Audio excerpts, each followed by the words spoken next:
This show is sponsored by BetterHelp Online Therapy. Without a healthy mind, being happy is hard. Visit betterhelp.com/kindafunny and see if online therapy is for you.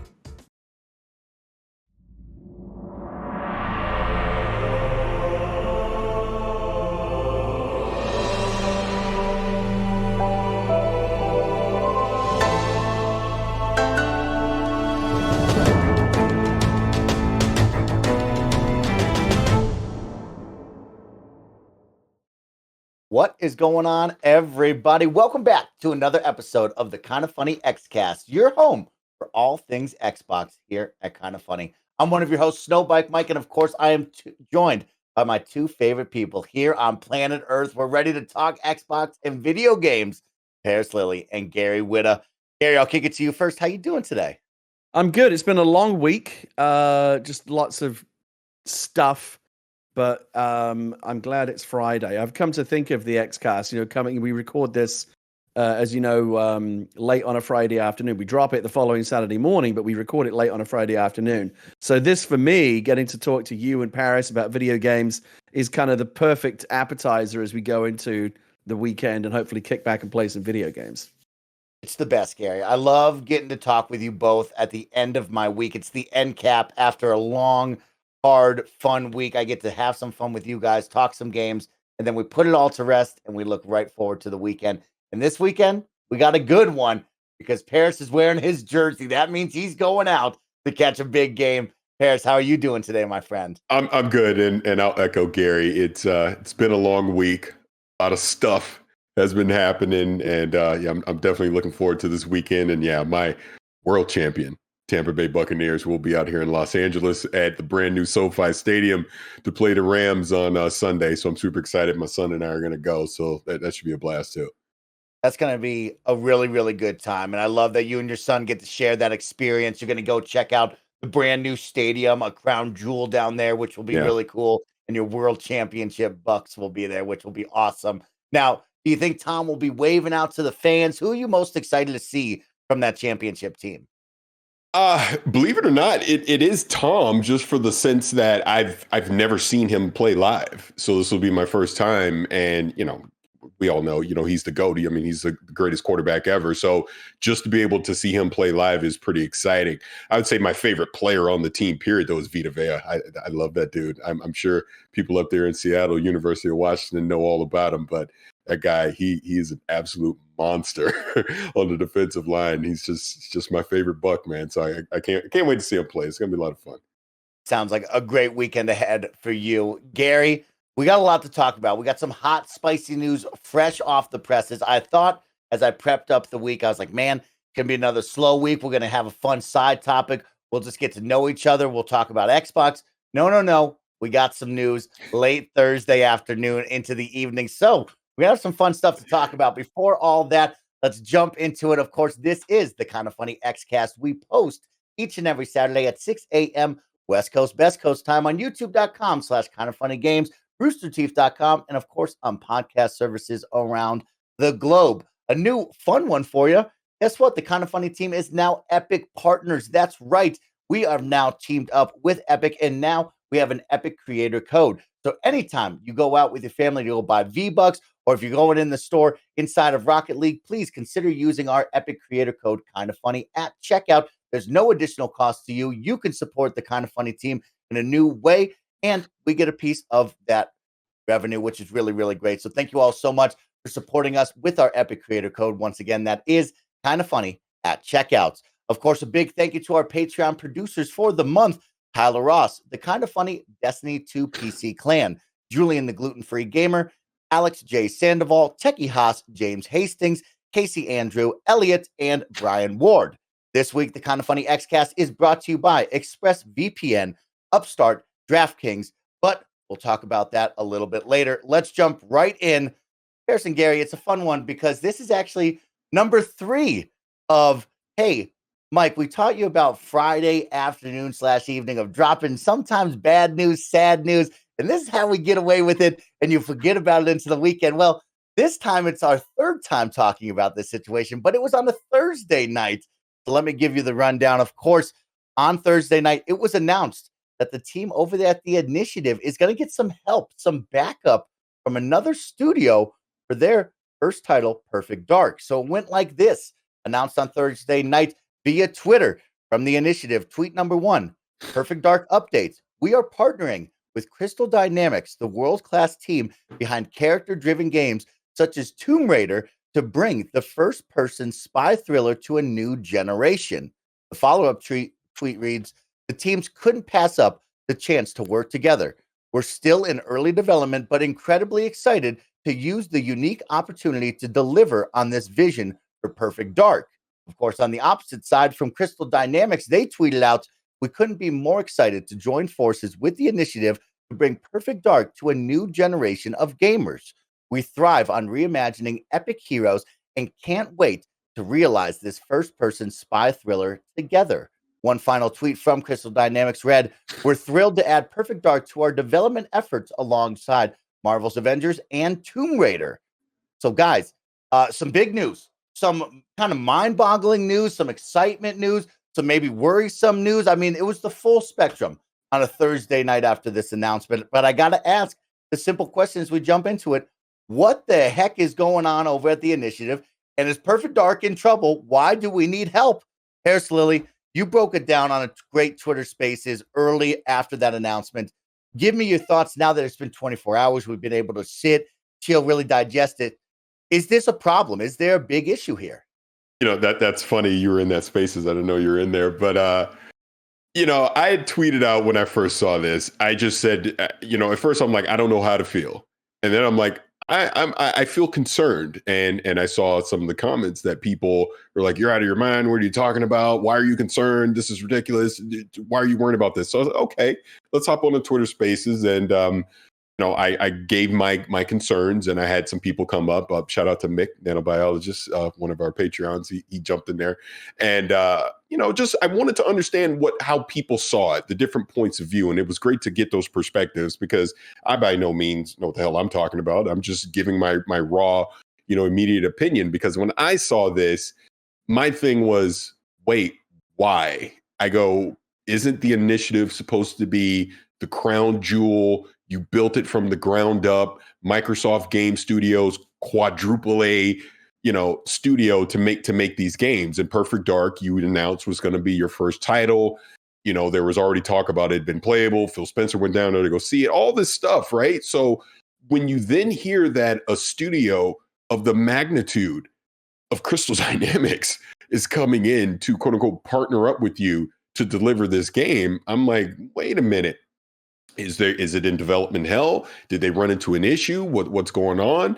Yeah, I'm concerned that Crystal Dynamics had to come in and partner for this. This is my initial thought. And as I've learned more information and heard from some different people around this, the studio Lee Gallagher, he used to be at Crystal Dynamics. So there's already an established relationship there. I get that part. I also understand that the Initiative isn't a big studio in the sense that it's only 70 people that's working there, supposedly, from what I understand, and that is on purpose. They want to remain small and agile. That's all great. I understand. Okay, so it sounds like on the surface, because we don't know everything, that Gallagher basically used his legacy relationship with Crystal Dynamics and is basically bringing them in to help do the quote unquote heavy lifting of the game, while the Initiative remains, the driving force and the vision for what the game should be. That's all great. So to answer your question, Mike, do I think Perfect Dark, the game, is going to be in trouble? No, I don't. I think that was the whole point of the Initiative, right? To get some of the smartest people in the industry together to make these games. Crystal Dynamics has, for the most part, a great track record making games. I assume they're being used like a support studio, like a certain affinity has been over the years with Halo, or even like Bungie used, Half Moon and Vicarious Visions, during the Destiny 2 time as well. So I'm assuming it's that type of relationship. I think the shocking part is the fact that it's Crystal Dynamics doing this. Now, here's why I still have a concern.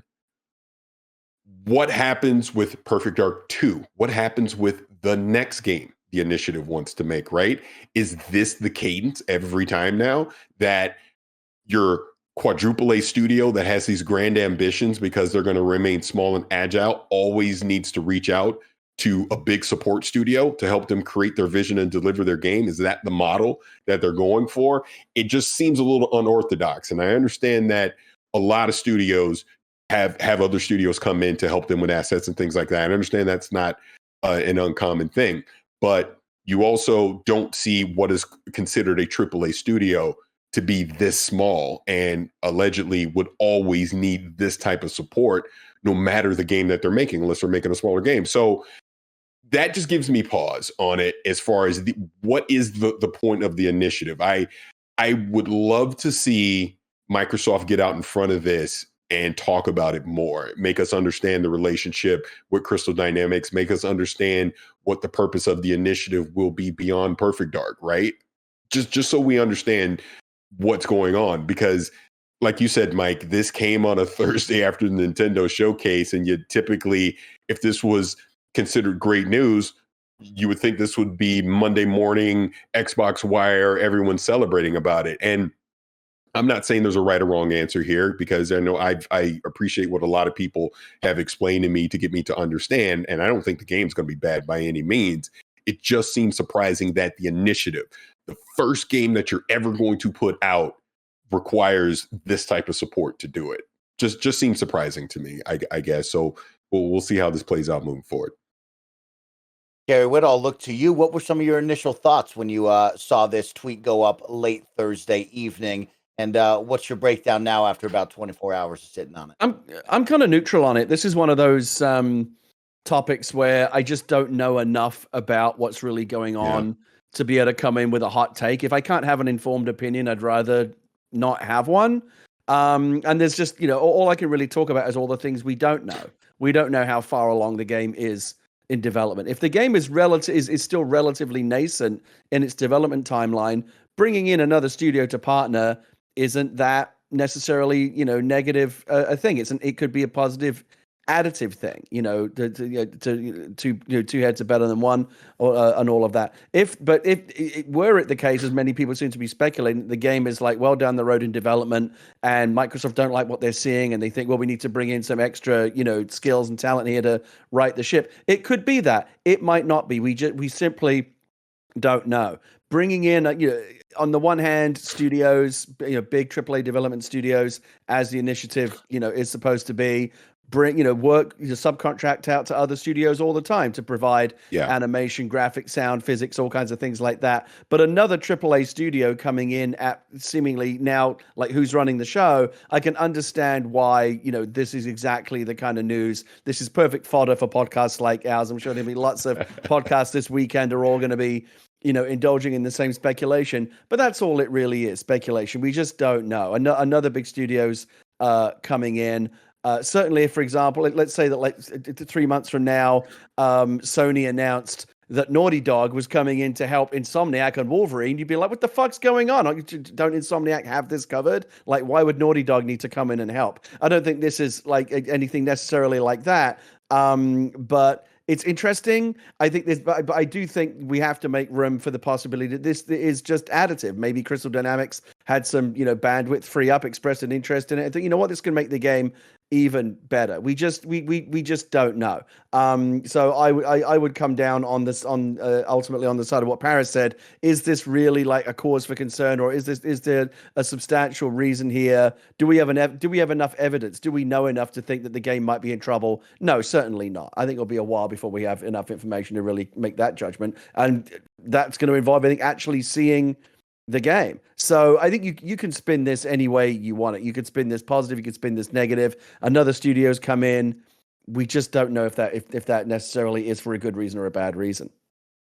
When I saw the news on Thursday evening, I was very similar to what Paris had just broke down, and as you as well, Gary, of like, it was a head scratcher, right? As Paris said, this was the crown jewel. This was a studio that, by all accounts, we were promised to be the next biggest and baddest thing that was going to possibly bring us that competitor to what Sony offers in that third-person, action-adventure, narrative-driven game that we really wanted, that blockbuster title. And so it was one of those where you're like, man, what is going on over there, right? And after 24 hours, as Paris has said, right, you kind of break down and think about different things in your mind of What does it look like getting help from Crystal Dynamics? What's Crystal Dynamics lineage? What kind of games did they bring? And I really did love that Tomb Raider reboot, right? When you think back on those first two Tomb Raider reboot games, that was a strong female hero that they put out on the stage. It was a very awesome third-person action adventure game in this beautiful semi-open world with big environments, different biomes that you could explore, and it was gritty and it was intense and it was a lot of fun. And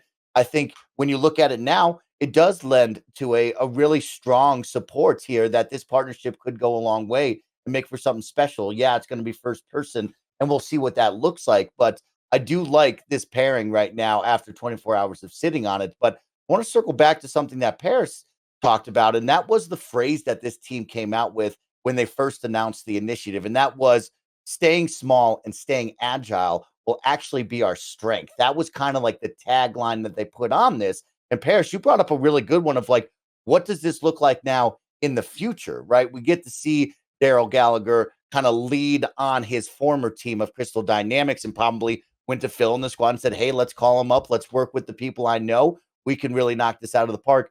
What does that look like for number 2 or the next title? Paris, I'll kick it to you again. Do you see this same manner? Is this a COVID issue where we couldn't staff up enough? Like you said, it started in 2018. There was conversation that Phil did play a playable build of this, but now they're saying it's still in early development. Was there just not enough people to hire? Could they not assemble a team? Is this maybe the new normal we see with this team where this is what they're going to do? They're going to create a kind of outline, an idea. They'll partner up with the squad and they'll move forward with a larger development team. What do you think? Yeah, I think the last part of what you said may very well be the thing. This might be the new normal with just the way COVID has changed game development, maybe forever. I mean, we'll have to see.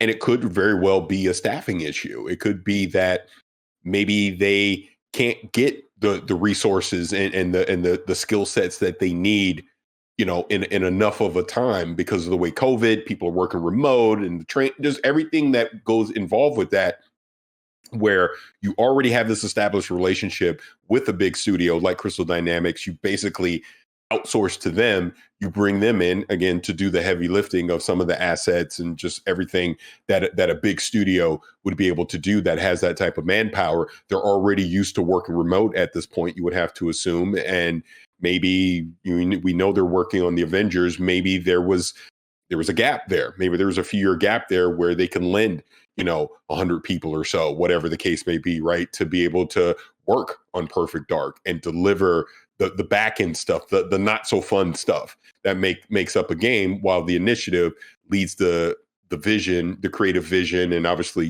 delivers on whatever it is. And then we get this game. Like I said, my concern or my question was, how does that look for the next game? How does that look for long-term support? Things like that. I mean, it's TBD. We simply don't know. We're in uncharted territory just with the way workflow happens now because of COVID and everything. So maybe the initiative wanting to remain small and agile, maybe they didn't want to go out and try and hire 150 people. And then now you got to lay them all off, in a couple years or something when the game ships. And then you got to do that dance again. Who knows? This is kind of why I wish there was a little more clarification to this to kind of understand what it is, because I'm just going off of what the reputation of what they said the initiative was supposed to be. The initiative was supposed to be the brand new studio. You tell us all we do is buy studios to get games. Well, damn it. Now we're just going to make our own studio and it's going to deliver, the big AAA experiences that you want. But then here we are with their very first game. They have to partner up with another AAA studio. It looks weird on the surface. I think that's what it is. But then when you start peeling it back and understand some of the relationships that are already there and potentially what this may mean, it makes more sense to me. But let's see what it looks like after they ship Perfect Dark, which, by the way, I mean, they even said early development. I'm not expecting this until probably 2025 at the earliest, right? I mean, maybe 2024 if they're trying to speed it up, I guess, since they said it's still in early development. But I'm not holding my breath to see this anytime soon. Yeah, that's a big piece right there, right? Is that still in early development? What does that look like? What will be the contribution from both sides of this team coming together? I really look forward to seeing that. Like you said, Paris, this was something weird. It was just a tweet, right? It was a tweet on a Thursday evening. If this was something different, maybe an Xbox blog with more details, you and Gary have taught me so well of like, usually you want to get ahead of things and really say as much as you can, put a face to something, explain what's going on, really allow the audience to have a deeper understanding and the game plan moving forward. But when you only have 247 characters in a tweet and you put out 4 combined tweets, it really leads to a lot of questions. And here we are, and every other podcast and every other games media site is now going to speculate and write up all about this and wonder what's going on. So it is very interesting to see that here we are trying to dissect what's happening further. But Gary, now I want to ask you, right? We talk about Daryl Gallagher and his ties to Crystal Dynamics, and I brought up the Tomb Raider games, which a lot of people loved. They really liked that reboot. It did score well, but of course there is that hanging piece of Marvel's Avengers, right? And does that make it harder of a sell to get a team like Xbox to be like, yeah, let's take our brand new studio, like Paris said, and have them pair up with Crystal Dynamics of all the teams around the globe? Why do you think that was a hard sell, or you think that was easy? No, in fact, you touched on a point that I wanted to make, which is I think that if this story had been a little bit different and Crystal Dynamics had been announced out of the gate as the lead developer on a new Perfect Dark game, then I think we all would have been very excited about that. You know, we've talked a lot on the show before about, these kind of perfect hand in glove fits of developers and, a game franchise. We talked about how IO Interactive coming off of the Hitman games to go develop a James Bond game seems like, that makes perfect sense, right? Machine Games coming off of making a bunch of Wolfenstein games, going to Indiana Jones. It's like you just see it right away. Like, what a great fit, right? These developers have got the perfect resume to come to this big new franchise. I would suggest that Crystal Dynamics and what they have done with the Tomb Raider games is another perfect hand in glove fit for Perfect Dark, right? Look at what Square, what they basically did exactly before what they are now being tasked with to some extent to do again. Lara Croft and Tomb Raider is a great storied, character-based, story-led action adventure, third person series of games, which was great back in the day, but then kind of went off the boil. Crystal Dynamics came back in, rebooted it, made it look great, made Tomb Raider and Lara Croft relevant again. Well, here's Joanna Dark, and the Perfect Dark series basically checks all those same boxes. Once a great series, once a beloved character, hasn't really done anything in a while, kind of like fell out of the public imagination. Crystal Dynamics makes a lot of sense, to basically just do what you did with Tomb Raider to, Perfect Dark. Makes perfect sense. So had that been the story from the word go, I think we'd all be talking about, what another perfect fit of developer and game franchise. And I think it's probably why Daryl Gallagher or Microsoft or whoever made the call said, yeah, this is the perfect team to bring in and lend their expertise based on what they've done with Tomb Raider in the past. I don't hold the Avengers stuff against them at all, because even though that game is struggling, I think what we've seen is part of the reason why that is struggling is it's just in a very, very difficult genre. The whole game as a service, live service, constantly adding content, trying to stay ahead of the player curve, massively online all the time. That genre right now is just eating developers alive. We've seen so many high profile failures. For every Destiny, there is there's just the ground is just littered with the bodies of other games that have tried to kind of break into that space and failed. So I don't hold that. I don't hold that against them. I think where Crystal Dynamics has proven their worth as a development team is exactly where it matters. Female, hero, big character-based, story-based, third-person action adventure, a very storied franchise. You did it once with Lara Croft and Tomb Raider. No reason. It just seems like a very natural kind of sideways move from Lara Croft and Tomb Raider into Joanna Dark and Perfect Dark. Makes total sense to me.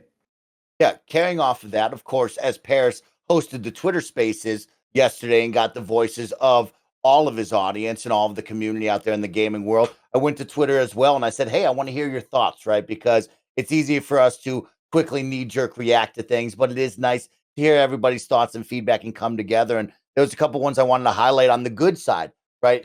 Paris brought it up. Mick, the nanobiologist, a great kind of funny best friend, wrote, Crystal is good at designing environments, depending on what they're dedicated to helping with, like environment/level design or epic cataclysmic moments, then this could be a really good game for the both of them. And I thought that was really nice.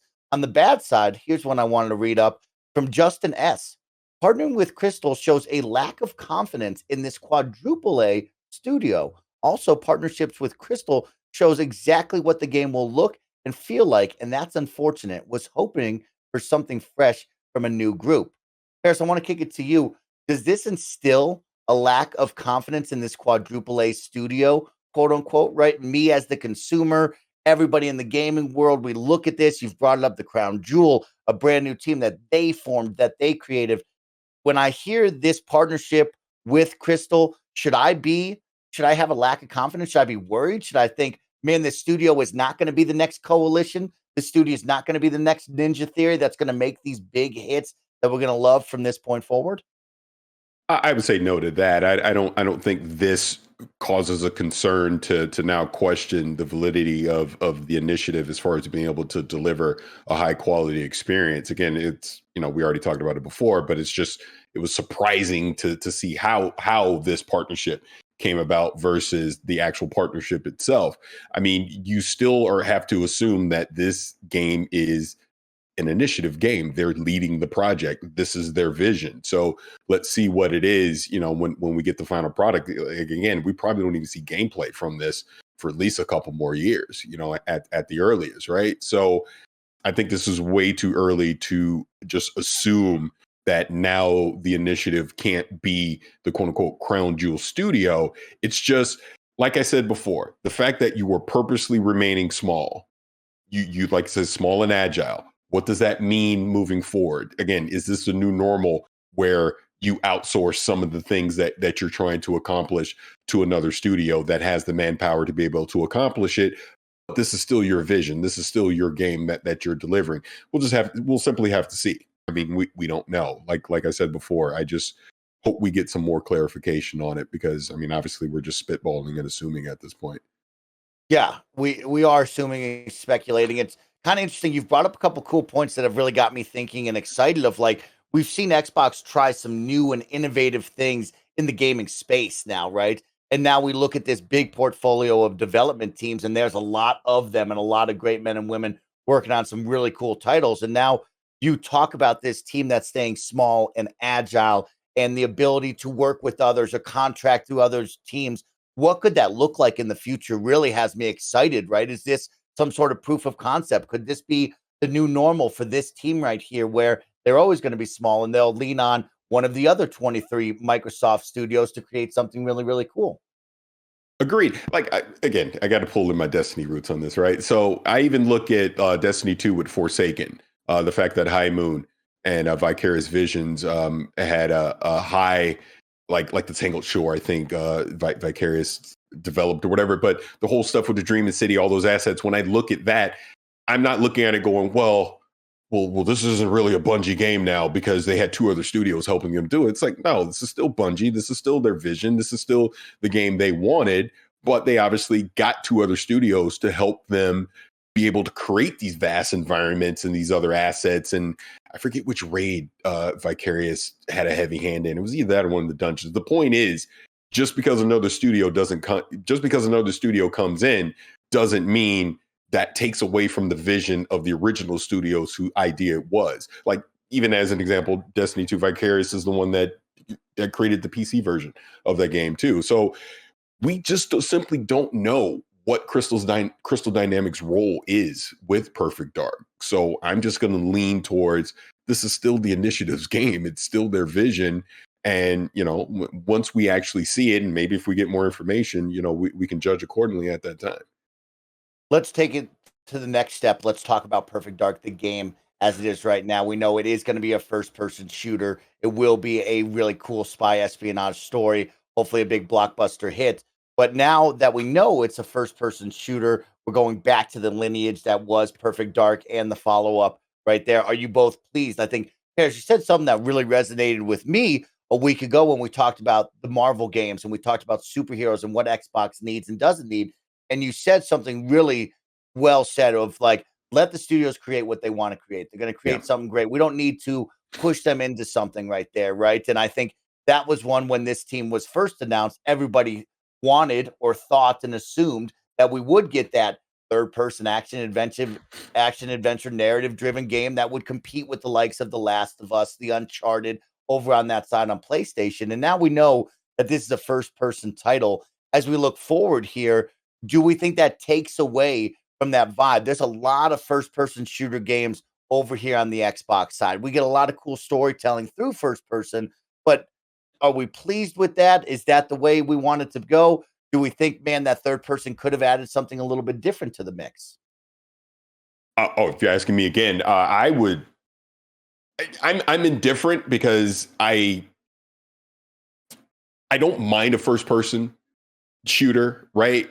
I guess my only concern would be how much is this going to really lean into the spy elements of it to where a third person could actually enhance that experience more, thinking something like Splinter Cell, obviously.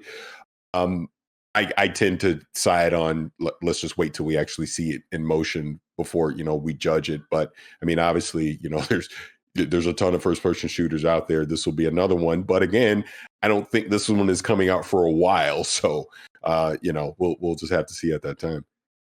Gary Whitta, I'm all for the lineage, and I'm one of the few that actually love Perfect Dark, right? And I am a big first person shooter fan, but as I looked at it, right, when I think of a cool spy stealth espionage game, I don't really think first person, right? I think of the Hitmans, I think of the Splinter Cells, like Paris just brought up, and that's where my mind went to when you team up with Crystal Dynamics. I think of that incredible Tomb Raider reboot, right? That's third person, that's big cataclysmic events going on. It's beautiful, it's wild in these worlds. But you know what gave me a lot of hope and a lot of positivity was actually a recent title from Arcane, which was Deathloop.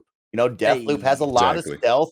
Yeah. A lot of stealth in it, a lot of fun little movement, semi-open world there that you can move around and make your own choice. And that got me kind of back on board where it's like, you know what? Maybe my first-person shooters don't have to be Wolfenstein where I'm kicking down the door, murdering everybody. It doesn't have to be Halo where I am Master Chief. And so I think Deathloop really opened my eyes of like, maybe this could be that slower action pace.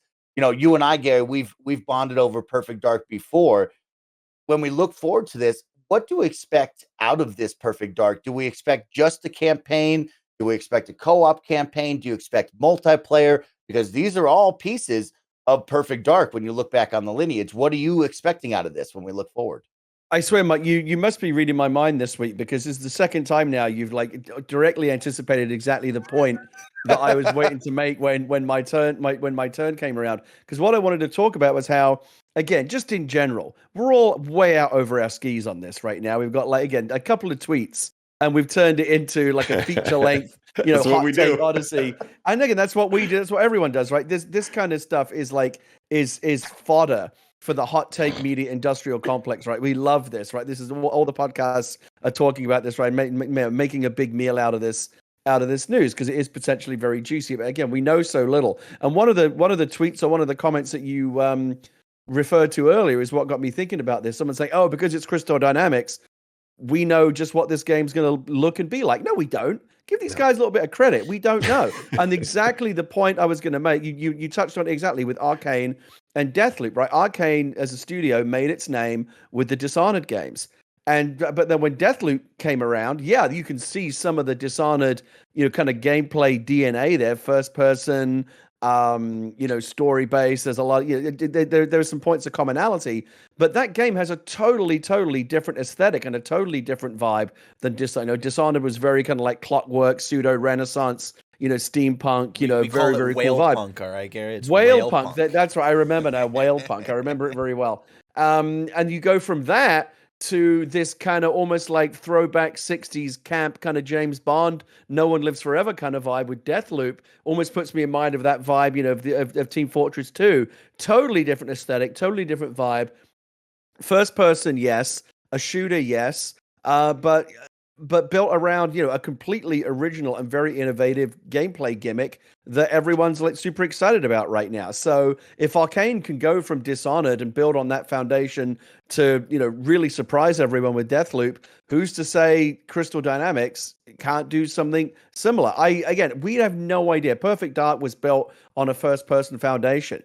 But maybe this will be a third person perfect. We just have no idea what to expect. I don't really have a lot of expectation or a big shopping list of what I want out of this Perfect Dark game based on the ones that have come in the past. I've enjoyed the Perfect Dark games in the past, but I'm not like a connoisseur of them. So this is not necessarily a game that needs to like check a bunch of kind of historical or canonical boxes for me to feel like, oh, this is a true successor to, you know, the ones we've played in the past. I just want a good game, and we know that I feel like what we've seen with Deathloop, what we've seen in the shooter space recently, there's still a lot of room for innovation. Just when you feel like there's nothing more new, there's nothing fresh to see in this genre, a studio like Arcane will come along and surprise you and really throw you for throw a curveball at you. So I'm, again, with the lack of information that's out there, we've got almost nothing to go on. I'm keeping an open mind and choosing to remain optimistic about the possibilities. Love that, Gary. I want you to stay open-minded and ready for something special. But I am hoping, you know what I mean?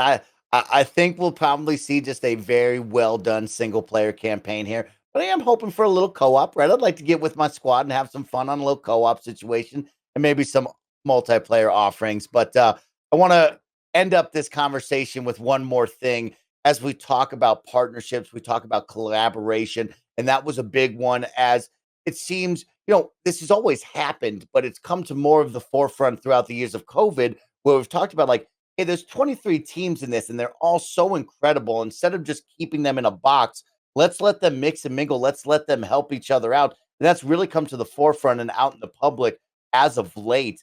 This is pretty exciting to see, not only the first party now mixed with the third party, but also with Square Enix and Crystal Dynamics. So, Paris, I'll look to you and then to Gary. Does this mean, as Xbox fans, maybe this could be the start of a larger partnership that we'll see more Square Enix work along? Because that's a team that we don't see much of over here on the Xbox side. I mean, it very well could be. I mean, I think no rules. There's literally no rules when it comes to this. You know, we've heard all the speculation, Microsoft acquisition season, but we haven't heard about partnership season, right? So maybe they're looking to actively do more of that, you know, with some of these third-party publishers out there and take it and leverage some of their development studios. You know what I mean? So I nothing would surprise me at this point. Absolutely nothing, because it's like we were saying before. Maybe this is just the start of a new normal. Maybe we're going to hear about more of these kind of partnerships where you have the lead studio that has the vision, and then you have another big studio come in to assist them deliver that vision, you know, in a timely manner. Because even while Gary was talking, I started smiling because I started thinking about it. It never even dawned on me that 2025 actually makes a lot of sense for Perfect Dark, because that'll be the 20-year anniversary from Perfect Dark Zero, you know? So maybe they want to make sure they hit that time window. So you get Crystal Dynamics in now to make sure you have plenty of time to be able to deliver whatever the initiative wants to do. I like that. Gary, you and I, we like a good anniversary. You know that, Gary. I'm a big fan of anniversaries. This year's anniversaries. Everybody's celebrating anniversaries out there. When is the Banjo-Kazooie anniversary? That's what we got to dial into. See, they don't have one. That's why they never make a game for it. It's on the Switch now. Nintendo's making us buy it for like the 50th time. Yeah. Oh, that's right. That's right. Very exciting. And to Paris's point, this is why it's pointless trying to guess anything. We live in an age now where, you know, MLB The Show, a PlayStation Studios game, is on Xbox Game Pass. Microsoft has bought Bethesda. Cats and dogs living together. You know, Kojima may come to the Xbox. Like nothing surprises us anymore. We hit the 20th anniversary of Banjo-Kazooie in 98. So the 25th anniversary would be, what, 2023? In 2 years. Okay. So maybe. There you go. I was watching that hope. Nintendo Direct yesterday, and when they announced that the Sega Genesis games were coming to Nintendo Switch Online, a couple of years ago, I would have done like an epic spit take. I just shrugged and went, "Sure, why not? Yeah, okay, and same why thing. not? Yeah, It's just everything's up for grabs these days. The walls are coming down. Good way to end that one right there. So that's your latest update on Perfect Dark. Something exciting. Still early in development, but now a big partnership with Crystal Dynamics to go help the team over at the Initiative, one of your big Xbox first-party titles. So we'll keep an eye on that. But some really cool positive news, and a one to always keep in mind of like anything is possible. It's time to go out there, get out of your bubble, get out of your comfort zone, and try new and awesome, innovative things that could lead to greatness. Paris, what you got to end it? Just one last thing to say on this, because I even said this on the Spaces last night. End of the day, all we want is just a great game. As long as Perfect Dark is great, who cares how to get there? Just make great games. That's all we really care about. So, hey, if this is what they need to do to make the best Perfect Dark they potentially could make, then go do it. There's literally no rules to game development. Just deliver a great game. Well, we're going to talk about another great game right after a word from our sponsors. This episode is brought to you by ExpressVPN. Are you using the internet without ExpressVPN? If so, why? That's like checking your baggage at the airport without a lock. You think your stuff is private, but you never know who's gonna go through your underwear, and we don't want that. When you go online without a VPN, your ISP can see all your internet activity, and they can legally sell it to people who use your data to target you. But ExpressVPN encrypts and anonymizes your data, so your ISP can't see your activity. It's super easy to use. Literally, you just click one button. I've been using it. It's been keeping me safe. I feel way better just knowing that people aren't able to go in there, see what I'm doing and all that stuff. It's just no. Why are we doing that? You don't need to. ExpressVPN, baby. It also works on your router, and it can protect anyone that uses your network. You can secure your online activity by visiting expressvpn.com/kindafunny today. That's expressvpn.com/kindafunny, and you'll get an extra 3 months free. expressvpn.com/kindafunny. Next up, shout out to Upstart. If you're carrying a credit card balance month after month after month, it can sometimes feel like you're in a never-ending cycle of debt. But Upstart can help you make the final payment and get back on track. Upstart is the fast and easy way to pay off your debt with a personal loan, all online, whether it's paying off credit cards, consolidating high-interest debt, or funding personal expenses. Over 500,000 people have used Upstart to get one fixed monthly payment. Upstart helped one of my really good friends consolidate all of his loans, so he didn't really have any more debt. It was simple, it was dealt with, and now he's debt free. Upstart knows that you are more than just your credit score, and that's why they're expanding access to affordable credit. They consider your income and current employment to find you a smarter loan rate. With a 5-minute online rate check, you can see your rate upfront for loans between $1,000 to $50,000. Find out how Upstart can lower your monthly payments today when you go to upstart.com/kindafunny. That's upstart.com/kindafunny. Don't forget to use this URL to let them know that we sent you. Loan amounts will be determined based on your credit, income, and other certain information provided in your loan application. Go to upstart.com/kindafunny. And finally, shout out to DraftKings. The NFL season's gotten off to a great start, and it's only getting better at DraftKings, the official daily fantasy partner of the NFL. DraftKings is putting new customers in the center of the action with a free shot at millions of dollars in total prizes. Get in the action now. Just pick up your lineup, stay under the salary cap, and see how your team stacks up against the competition. And you can feel the NFL action like never before with a free shot at millions of dollars in total prizes. DraftKings is safe, it's secure, it's reliable, and download the DraftKings app now and use code KindaFunny. This week, new customers can get a free shot at millions of dollars in total prizes. Enter code KindaFunny to get a free shot at millions in total prizes with your first deposit. That's code KindaFunny only at DraftKings, the official daily fantasy partner of the NFL. There's a $5 minimum deposit required. Eligibility restrictions apply. See DraftKings.com for details with the code KindaFunny. Welcome back, everybody. Talking about great games, guys. We got a great weekend. We got 2 great weekends up ahead, and I'm so happy you can hear the energy in my voice because guess what? The moment that I say goodbye to these 2 dudes right here, I'm turning it on.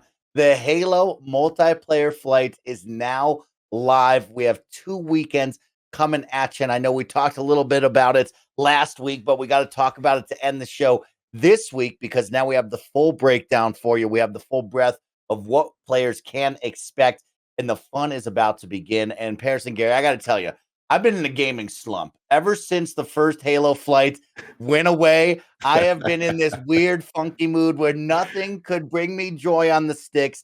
I wasn't happy, but now we're back in the fun. So here's the quick breakdown for everybody. Of course, you have 2 full weekends coming your way. Weekend 1, aka Arena Weekend. So 4v4 is on the table from Friday to Sunday. You'll have 2 play slots each and every day. So it's a little bit different here, guys. And that's what I want to talk about here in just a moment. But of course, the Flight will be live the whole time. You can play the academy, which is you and bots and you in the weapons drills.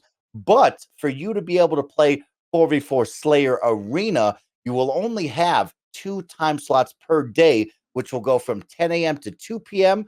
West Coast time. And then, of course, 5 p.m. to 9 p.m. West Coast time on Friday, Saturday, Sunday. So that will be the breakdown of the first weekend. Paris, I got to kick it to you.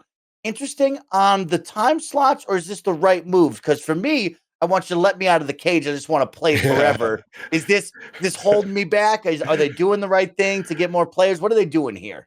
Well, obviously they're doing the right thing for whatever this test is. You know, that's the whole point of kind of condensing everyone into this. And maybe that is smart by having these windows.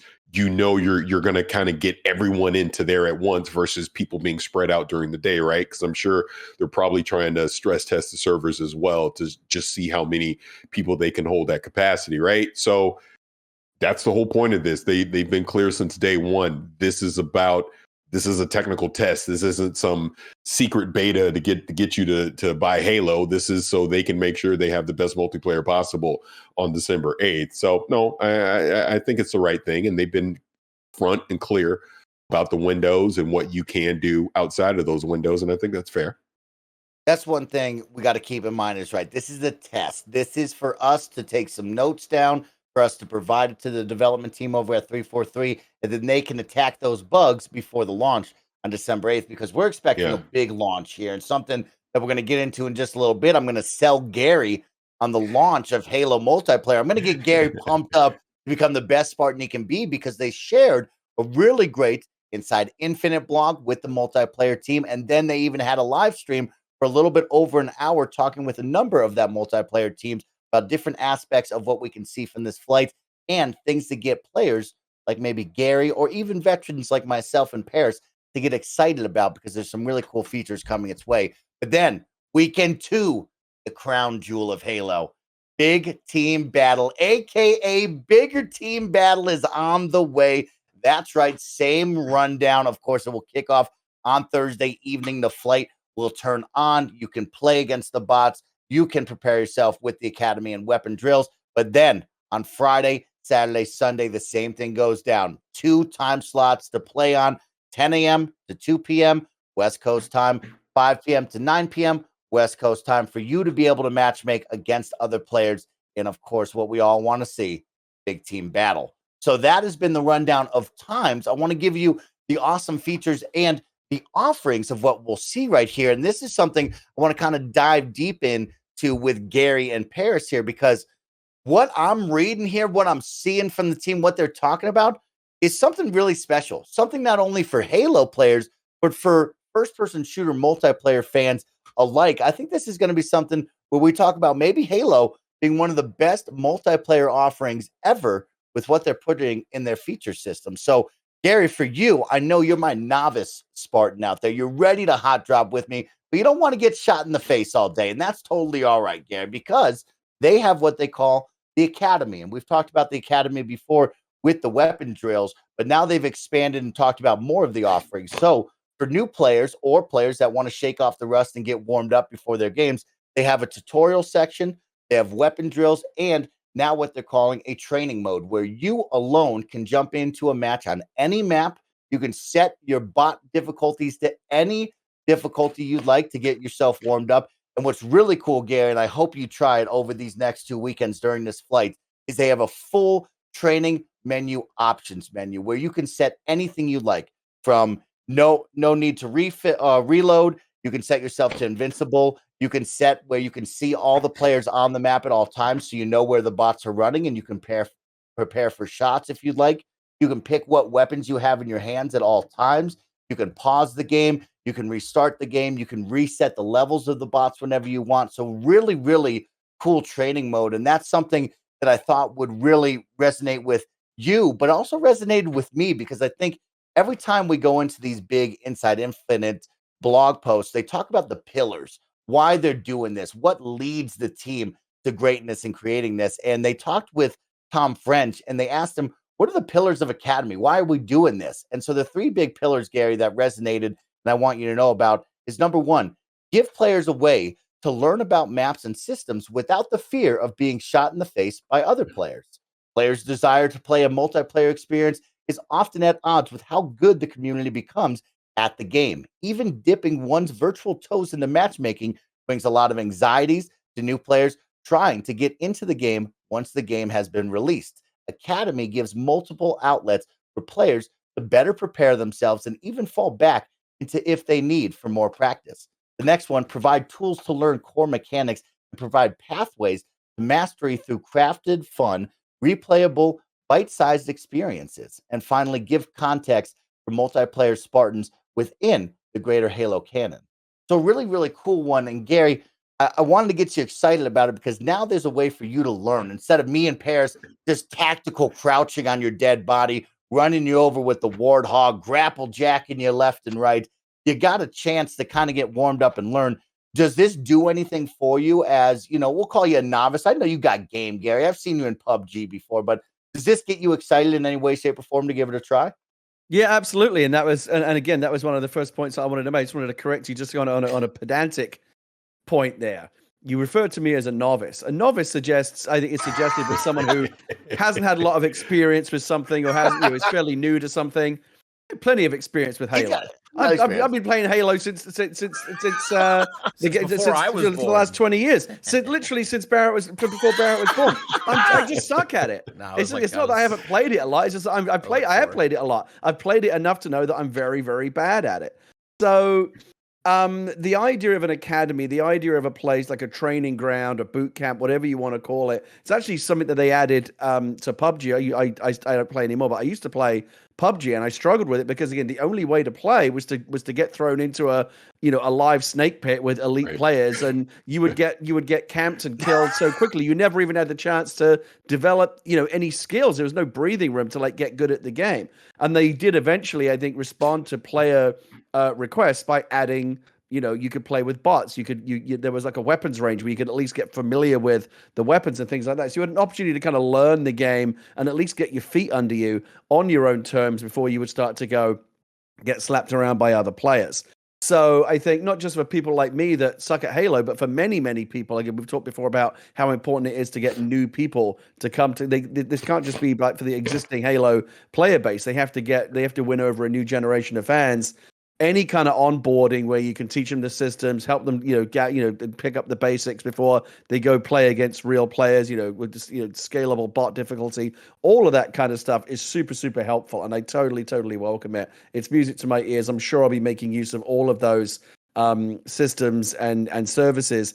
Having said that, I don't care how good a training ground is. I don't care how good the bots are. You know the difference. When you jump into a live game against real players are vicious and vindictive and just mean in a way that bots are not. And so I do appreciate what they're doing. At least I get to kind of paddle around at the shallow end before I go to the shark-infested waters at the other end of the pool. So I think I really, really applaud Microsoft for adding those features. I still think I'm going to get slapped around once I'm going to play against bot. I can kill this bot. I've got the bot difficulty scaled up pretty good. I'm killing bots on a regular basis now. I think what all that's going to do for me is build up a false sense of confidence when I jump into a live player game and realize that again, it's like Han Solo said, playing against remotes is one thing. Against the living, that's something else. The bots are learning, Gary. You got to be careful with that whole teabag fiasco. They're learning every day. That's right, Gary.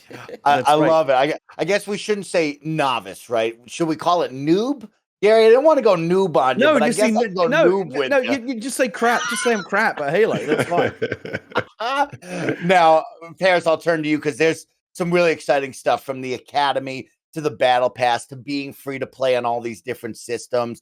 And we really get to test and drive what we're going to see. And you and I, we talked about player progression and being tied to challenges and what that's going to look like and how we have faith in the team and they're listening and they'll change accordingly. What do you think about this offering? Are you as amped up as I am to look at this and be like, man, they're really nailing the multiplayer side of this and this is what multiplayer games should be in this kind of genre, or are they going overboard?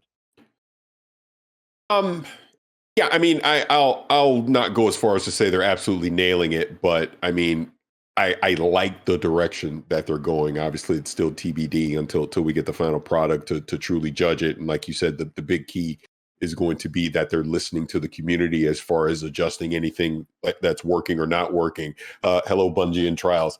But you know, I'm excited for this weekend. I'm really excited for next weekend. Next weekend is the one that I'm truly anticipating because I want to play. Was it Fragmentation? Was the map they showed off? That'll be big team battle. But kind of even going off what Gary was saying, I was thinking back to that couple hours from the last preview when we could go head to head.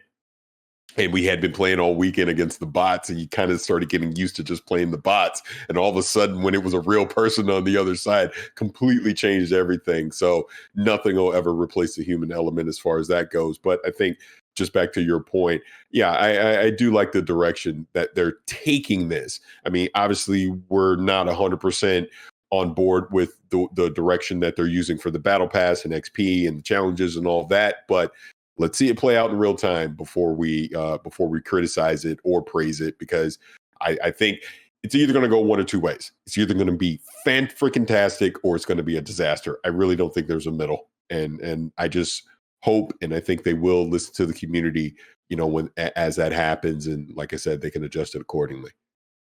Really exciting stuff, Paris. And yeah, our eyes are turned to next week, right? We've gotten a taste of the arena. We've seen the bots, and we all love the arena. But really what makes Halo special was that big team battle and that was really like. And the three core pillars from that team are something really special. So I'll read those off. Of course, number one, embrace the Spartan battle fantasy, which I love the line of right there.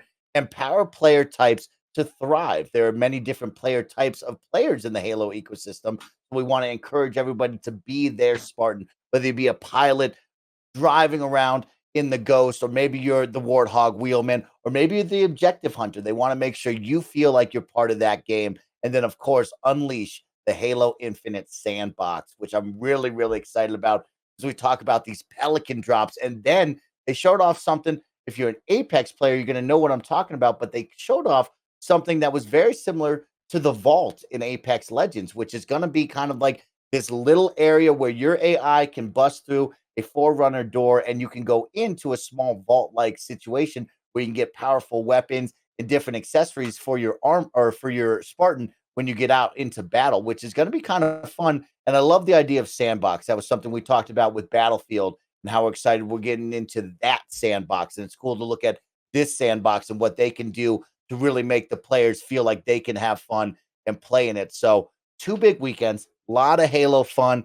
to get into. I'm super excited, and I can't wait to come back and tell all the stories. I think that was one, seeing the excitement in this community of everybody being pumped up to play Halo again has been long forgotten for a long, long time. And that's coming from somebody who played way too much Halo 5 multiplayer. There has not been much love for this franchise in the Halo multiplayer genre, which I'm excited for. Guys, it's been a great Friday.